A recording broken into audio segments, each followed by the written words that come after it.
Ok, nous allons continuer notre vidéo sur les réacteurs en faisant l'exemple du bloc R coil, du réacteur R equal. Je vais rouvrir mon document. Ok.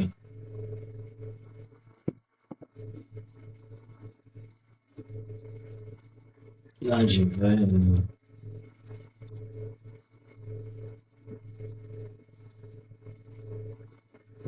D'accord, donc ce que je vais faire, je vais placer mon réacteur là. Je vais le renommer R equal. R equal. Et là, je vais relier mon alimentation.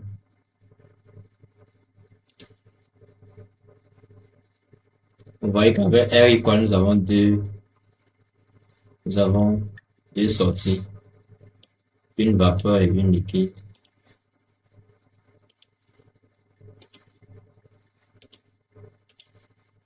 Okay. Allez, je vais écrire là. Egg map.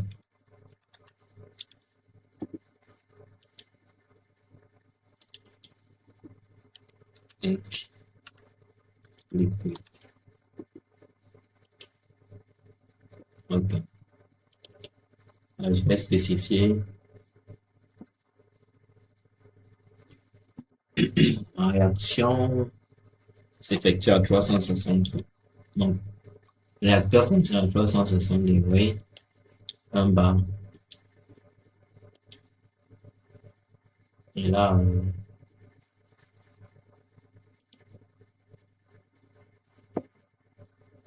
là, je dois spécifier ma réaction de nouveau. Et cette fois-ci, en supposant qu'il y a équilibre. Là, je vais mettre que c'était H2O, CO, coefficient -1, puisque ce sont les réactifs. Ici, ici j'ai le CO2 d'hydrogène.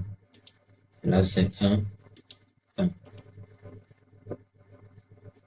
Là, je dois spécifier la température approche. Par défaut, il a mis 0 degrés Celsius. Mais là, dans les acides, vous voyez que c'est 253 degrés Celsius. La température approche 253. Là, je pourrais aussi mettre une estimation. Donc, à partir de quelle quantité de mol la réaction va se produire. Elle fait close. Là, je peux exécuter. Ok. Les résultats sont disponibles. Je vais checker ça.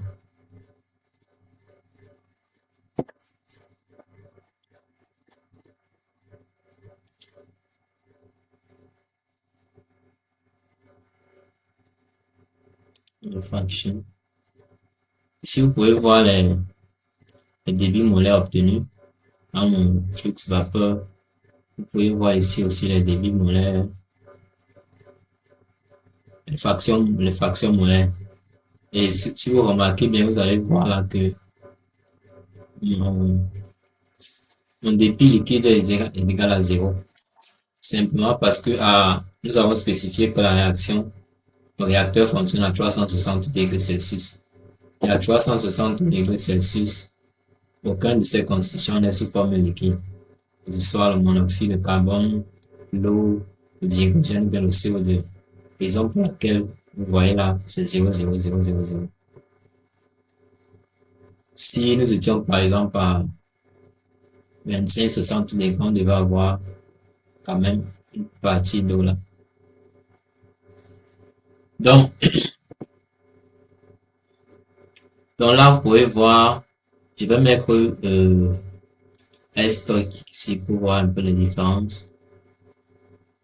Stock, oui, celui. Là, c'est yet. Okay. Donc là, vous pouvez voir que dans mon Dans mon yield, j'avais 408 kmol d'eau, alors que dans mon R, quoi, j'ai 401,227 kmol. Donc, il y a quand même une légère différence là. Vous pouvez voir les fractions, les différentes fractions de chaque constituant. Ok. Là, tout à l'heure, on a spécifié que la température d'approche du système, c'était 253 degrés Celsius.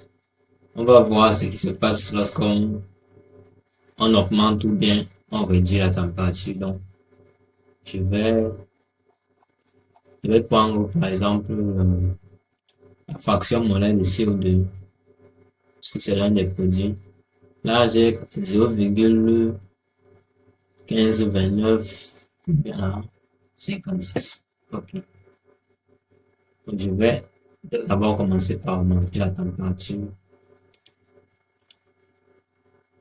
Là, j'avais 253.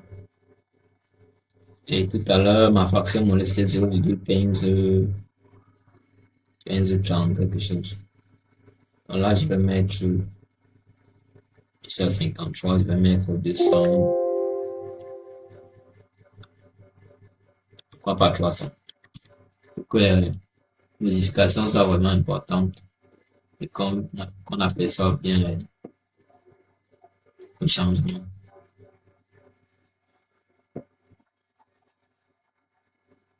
Voilà, function. OK. Tout à l'heure, j'étais à 0,15 avec beaucoup de chiffres derrière. Cette fois-ci, c'est à 0,14. Donc, vous voyez qu'en augmentant la température, ma quantité de CO2 produit diminue. Donc, cette réaction est favorisée à basse température. Ce que je vais faire, je vais essayer de mettre cette fois-ci à 200.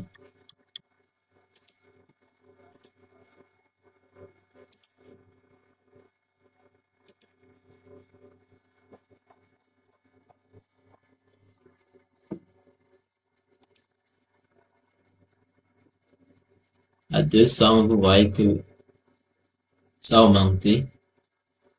Tout à l'heure, j'étais à 15, 0,15 et le chiffre qui suivait, c'était 3, je pense. Et cette fois-ci, je suis à 0,156, 165. Donc, en augmentant la température, euh, la quantité de produits formés baisse. Et en réduisant la température, la quantité de produits formés augmente. Donc, cette réaction est favorisable lorsque la température est basse, relativement basse.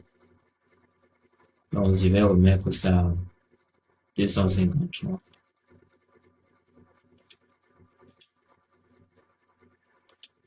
253. OK. Donc, on a utilisé le bloc R historique, R réel et R équal.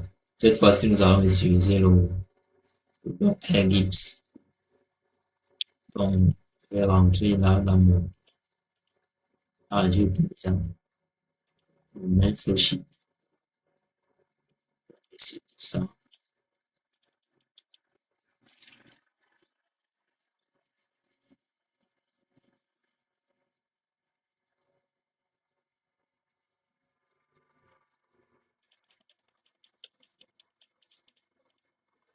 OK. Là, je vais passer mon gips ici. Je vais créer R gips. Simplement. Sans me prendre la tête. Je vais connecter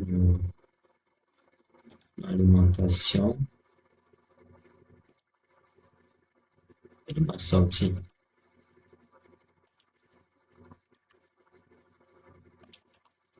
Là, je vais mettre export.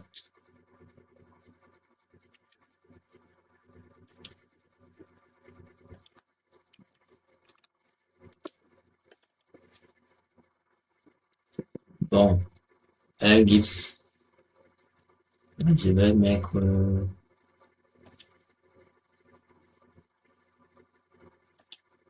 Je suis trop loin de l'ordinateur, je vais me rapprocher.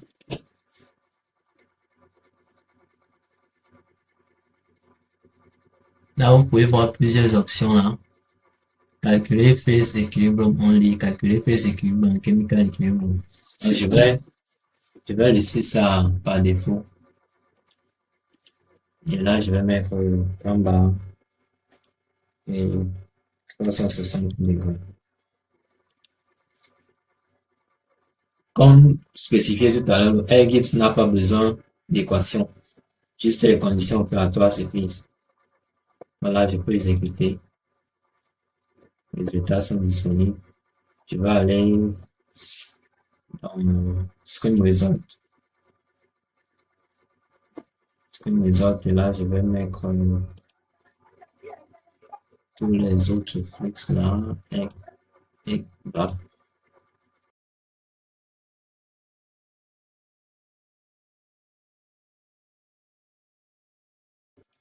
Là, je vais remettre mon alimentation ici.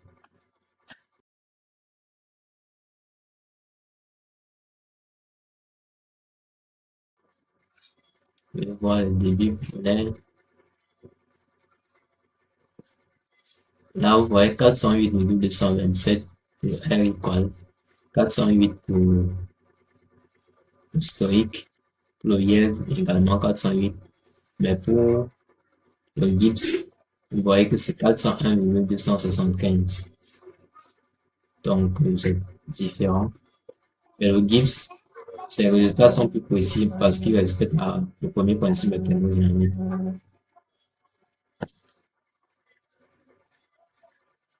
Mole fraction, bien évidemment, ça sera différent. Ici, vous voyez